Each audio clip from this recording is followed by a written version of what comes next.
Hi friends, welcome back to my channel. இந்த வீடியோல நம்ம ரெஃபரல் லிங்கை என்னெல்லாம் பண்ணணும் என்னெல்லாம் பண்ணக்கூடாது அப்படின்னு தான் பார்க்க போகிறோம். ஃபஸ்ட்டு நம்மளோட ரெஃபரல் லிங்க் எங்கே இருக்குதுன்னு பார்த்துக்கலாம். இப்போ ஐடி லாகின் பண்ணி உள்ளே வரவும் இந்த சைடில் 3 கோடு இருக்கு இல்லையா, லெஃப்ட் சைடில் 3 கோடு இருக்கும். அந்த 3 கோடை கிளிக் பண்ணி நம்மளுடைய அக்கௌண்ட் கிளிக் பண்ணிக்கிட்டோம் அப்படின்னா இந்த இடத்துல வந்துட்டு மெனு ஓப்பன் ஆயிரும். இந்த மெனு இங்கே தான் நம்மளுடைய அமௌண்ட், நம்ம எவ்வளோ ஒர்க் பண்ணியிருக்கோன்ற அமௌண்ட் இருக்கும் நம்ம பார்த்துக்கலாம். அடுத்து இந்த மெனுவில் இருக்கிற அந்த 3 கோடை கிளிக் பண்ணி நம்மளுடைய ரெஃபரல் லிங்க் மெனுவை கிளிக் மெனுவுக்கு நேராக ரைட் சைடில் ஒரு 3 கோடு இருக்கு இல்லையா, அந்த கோடை கிளிக் பண்ணதும் லைனாக இருக்குது பாருங்கள். Dashboard, advertiser panel, message system, upgrade account, add funds, withdraw, referral link. நம்ம வந்து ரெஃபரல் லிங்க் தான் எடுக்க போகிறோம். இந்த ரெஃபரல் லிங்க்கை டச் பண்ணிக்கலாம். இந்த ரெஃபரல் லிங்க்கில் வந்துட்டு நம்ம லைட்டாக அழுத்தி ப்ரெஸ் பண்ணிவிட்டு செலக்ட் ஆல் கொடுத்துட்டோம் அப்படின்னா எல்லாமே செலக்ட் ஆயிரும். செலக்ட் ஆன பிறகு நம்ம காப்பி கொடுத்துக்கலாம். சரியா, காப்பி கொடுத்துட்டு வாட்ஸ்அப்பில் வந்துட்டு நம்மளோட நம்பரையே நம்ம சேவ் பண்ணிக்கலாம். சரியா, இப்போ நம்மளோட நம்பரையே நம்ம சேவ் பண்ணிவிட்டு பாருங்கள், இப்போ இந்த இடத்துல வந்துட்டு மெசேஜ் யுவர் செல்ஃப்னு தான் இருக்கும். சரிங்களா, இந்த மாதிரி நம்மளுடைய நம்பருக்கே நம்மளுடைய இந்த யூசர் ஐடியை ஷேர் பண்ணி வச்சுக்கிடலாம். இப்போ ஷேர் பண்ணி வச்சுட்டு யாராவது கேட்குறாங்க அப்படின்னா நம்ம ஒவ்வொரு தடையும் ஐடியை லாகின் பண்ணி தான் எடுக்கணும் அப்படின்றது கிடையாது. நமக்கு டைரெக்டாக வர்றவங்களுக்கு நம்மளே ஐடி போட்டு கொடுத்துடலாம். சரிங்களா, இப்போ இந்த ஐடி போட்டு கொடுக்கறதுக்கு நம்மளோட லிங்க்கை கிளிக் பண்ணி நம்ம உள்ளே போகிறோம். ஏதோ ஒரு ப்ரௌசருக்குள்ளே போகிறோம். க்ரோமில் தான் போகணும் அப்படின்லாம் கிடையாது. இப்போ நம்மளுடைய ஐடியை லாகின் பண்ணிவிட்டு இப்போ வந்துட்டு நம்மளுடைய ரெஜிஸ்டர் பண்ணுறதுக்கு இந்த ரெஜிஸ்டர் லிங்க்கை கிளிக் பண்ணுறோம். இந்த இடத்துல ரெஃபரில் பிரியா 87 வருதா, இந்த இடத்துல நம்மளுடைய நேம் வந்தால் மட்டும்தான் நம்மளுடைய டவுன்லைனில் அவங்களுடைய நேம் ஆட் ஆகும். இந்த இடத்துல இந்த ரெஃபர்ன்ற இடத்துல நம்மளோட நேம் வராமல் ஒரு நேரம் எம்டியாக இருக்கும். சரிங்களா, அப்படி எம்டியாக இருக்கிற பட்சத்தில் அந்த நமக்கு டைரெக்டாக வர்றவங்களோட அந்த நேம் வந்து நமக்கு டைரக்டில் வந்து ஆட் ஆகாது. அப்படி ஆட் ஆகாத பட்சத்தில் நமக்கு தெரியாது இல்லையா, நம்ம இப்போ யூடியூப்லேயோ சோசியல் மீடியாவிலையோ எங்கேயோ நம்ம லிங்க்கை கொடுத்துருக்கோன்னா நமக்கு டைரக்டில் அவங்க வந்து ஜாயின் பண்ணுறாங்கன்னா அவங்க நமக்கு கீழே ஜாயின் பண்ணியிருக்காங்களா இல்லையா அப்படின்றது நமக்கு தெரியாது.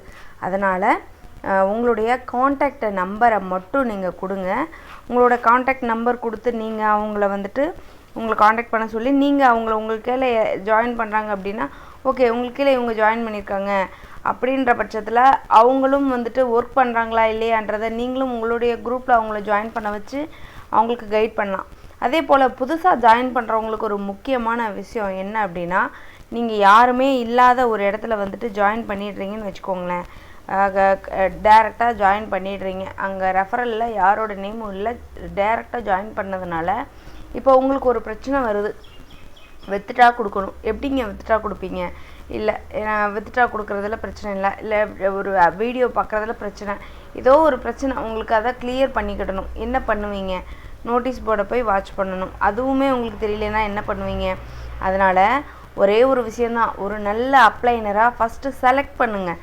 சரிங்களா, அந்த அப்ளைனர்கிட்ட நீங்கள் பேசிவிட்டு உங்களுக்கு இந்த ஒர்க்கு பிடிச்சிருக்கு நீங்கள் பண்ண போகிறீங்க அப்படின்னா அந்த அப்ளைனர் மூலமாக மட்டும் நீங்கள் ஜாயின் பண்ணுங்கள். சரிங்களா, அந்த அப்ளைனர் மூலமாக நீங்கள் ஜாயின் பண்ணிவிட்டு உங்களுடைய வேலைகள் பற்றி அவங்கக்கிட்ட தெளிவாக கேட்டுட்டு, அதாவது என்னென்ன ஒர்க்கு, சப்போஸ் இப்போ வித்ட்ரா கொடுக்கணுன்னா எப்படி கொடுக்கணும் எல்லாமே அவங்க உங்களுக்கு கற்றுக் கொடுப்பாங்க. அவங்க டவுன்லைனில் இருக்கிற பட்சத்தில் யாருமே இல்லாமல் ஒரு இடத்துல போய் நீங்கள் ஜாயின் பண்ணுறீங்கன்னா யாருங்க உங்களுக்கு ப்ரையாரிட்டி கொடுத்து உங்களுக்கு விஷயங்களை சொல்லிக் கொடுப்பாங்க? சரிங்களா, கம்பெனியிலேருந்து எல்லா நாளுமே வந்து அவங்க சொல்லிக் கொடுக்க முடியாது இல்லையா, அவங்களுக்கும் ஒர்க் இருக்கும், சாஃப்ட்வேர் டெவலப்மெண்ட், அது மாதிரி நிறைய விஷயங்கள் இருக்கும். அங்கேருந்து அவங்கக்கிட்டேயும் நம்ம டெய்லி ஒவ்வொரு கேள்வியும் கேட்க முடியாது. அதனால் ஒரு சிறப்பான லீடராக பார்த்து நீங்கள் சூஸ் பண்ணி எடுத்துக்கோங்க. அந்த லீடருக்கு கீழே நீங்கள் ஜாயின் பண்ணுங்கள். நீங்கள் ஜாயின் பண்ணும்போது அந்த ரெஃபரல் லிங்க்கில் உங்களுடைய நேம் இருக்குதான்றதை கண்டிப்பாக செக் பண்ணுங்கள். அதாவது உங்களுடைய அப்ளைன் நேம் இருக்குதான்றதை நீங்கள் ரிஜிஸ்டர் பண்ணும்போது செக் பண்ணி ரிஜிஸ்டர் பண்ணுங்கள். அதே போல் உங்களுடைய லிங்க் அப்ளைனராக இருக்கவங்க லிங்க்கு கொடுக்குறீங்கன்னா தயவு செஞ்சு இஷ்டத்துக்கு கொடுக்காதீங்க. உங்களுடைய லிங்க்கு ப்ராப்பராக இருக்குதா, அதாவது உங்களுடைய லிங்க்கில் உங்களுடைய யூசர் ஐடி நேம் இருக்குதான்றதை செக் பண்ணிவிட்டு கொடுங்க. சரிங்களா? கீழே இப்போ ஐடி போட்டிருக்காங்க, அவங்க வந்துட்டு நமக்கு டைரக்டில் இருக்கிறாங்களா அப்படின்றத நம்ம செக் பண்ணுறதுக்கு இந்த இருக்குது பாருங்கள், மெனுலேயும் தான் நம்ம ரெஃபரல் லிங்க் இங்கே எடுத்திருக்கோம். இதுக்கு கீழே அப்படியே லைட்டாக ஸ்க்ரோல் பண்ணிங்கன்னா இங்கே டைரக்ட் ரெஃபரல்ஸ்ன்னு இருக்கா, இந்த டைரக்ட் ரெஃபரல்ஸை கிளிக் பண்ணோம் அப்படின்னா நமக்கு கீழே எத்தனை பேர் இருக்காங்க அப்படின்றது வந்துடும். சரிங்களா? அதே போல் நம்மளுடைய நம்ம லெவலை பார்க்கணும் அப்படின்னாலும் அந்த டைரக்ட் ரெஃபரல்ஸுக்கு கீழே ரெஃபரல் லெவல்ஸ்ன்னு இருக்கா, அந்த ரெஃபரல் லெவலை கிளிக் பண்ணிங்க அப்படின்னா உங்களுடைய ரெஃபரல் லெவல் எங்கே எத்தனை லெவலுக்கு போயிருக்குன்றதையும் நம்ம பார்த்துக்கலாம். இப்போ 4 லெவலுக்கு போயிருக்கு. இந்த மாதிரி நம்மளுடைய லெவல் எவ்வளோ தூரம் போகுது அப்படின்றத நம்ம பார்த்துக்கிடலாம். சரிங்களா? இன்னொரு முக்கியமான விஷயமும் கூட என்னென்னா, இப்போ ஐடி லாகின் பண்ணுறீங்க, அதாவது புதுசாக ஜாயின் பண்ணியிருக்கீங்க, ஜாயின் பண்ணோன்னே உங்கள் மொபைலில் க்ரோம் ப்ரௌசரில் வந்துட்டு ஐடியை லாகின் பண்ணி பார்க்குறீங்க அப்படின்னா உங்கள் ஐடி லாகின் ஆகலைன்னு வச்சுக்கோங்களேன்.